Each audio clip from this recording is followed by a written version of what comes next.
Bupati Gianyar Anak Agung Gede Agung Barata menyampaikan jawaban atas pandangan 5 fraksi DPRD terhadap Raperda Pertanggungjawaban Pelaksanaan APBD 2016 dalam sidang paripurna ketiga lanjutan dari sidang paripurna kedua.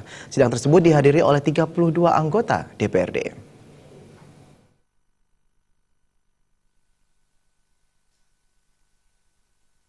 Bupati Gianyar Anak Agung Gede Agung Barata menyampaikan jawaban atas pandangan 5 fraksi DPRD terhadap Ranperda Pertanggungjawaban Pelaksanaan APBD 2016 dalam sidang paripurna ketiga lanjutan dari persidangan paripurna kedua. Jawaban Bupati Gianyar Anak Agung Gede Agung Barata terhadap pemandangan umum fraksi Partai Demokrasi Indonesia Perjuangan yang disampaikan Nimade Ratnadi bahwa pertumbuhan ekonomi Kabupaten Gianyar pada tahun 2015 sesuai dengan BPS Gianyar tahun 2016, bahwa pertumbuhan ekonomi Kabupaten Gianyar pada tahun 2015 sesuai dengan BPS Gianyar tahun 2016, PDRB per kapita berdasarkan harga berlaku sebesar 40,5 juta rupiah. Pihaknya sependapat selanjutnya pendapatan per kapita penduduk akan disajikan berdasarkan jenis pekerjaan sebagai acuan dalam membuat kebijakan yang adil dan pro rakyat miskin. Jawaban Bupati Gianyar Anak Agung Gede Agung Barata terhadap pemandangan umum fraksi Golkar disampaikan I Gusti Ngurah Anom Master terkait dengan menempatkan SDM dalam OPD dilakukan berdasarkan kepangkatan, rekam jejak, dan kompetensi yang bersangkutan. Strategi pengembangan pariwisata budaya di Kabupaten Gianyar dilakukan dengan penataan pelestarian objek wisata, pengembangan destinasi wisata, pengembangan pemasaran wisata, pengembangan kemitraan wisata, dan pengembangan jaringan pelayanan informasi wisata.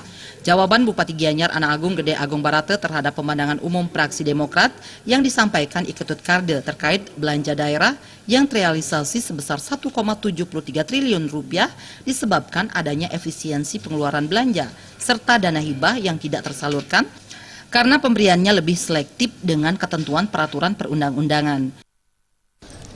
Kalau mau dilihat begitu kan bagus. Jadi kita kalau ini kurangnya kita support.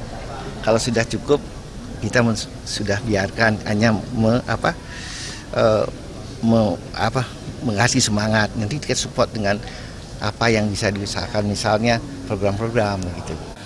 Ketua DPRD Gianyar Iwayan Tagal Winarte menyatakan selama ini pendapatan per kapita di Gianyar disesuaikan dengan kemampuan usaha dunia industri dan pemerintah.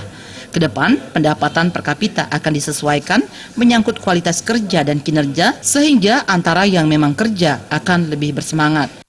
Nah, ke depan harapan itu akan disesuaikan. Misalnya apakah itu menyangkut kualitas kerja, udah itu kinerja, itu akan disesuaikan sehingga antara yang memang bekerja dia dengan semangat dan memang harus memberikan hasil yang lebih, dan juga sebaliknya bagi yang tidak semangat pasti dia akan lebih sedikit.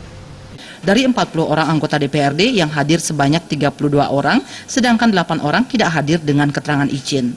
Agung Ria dan Ratna, Bali TV.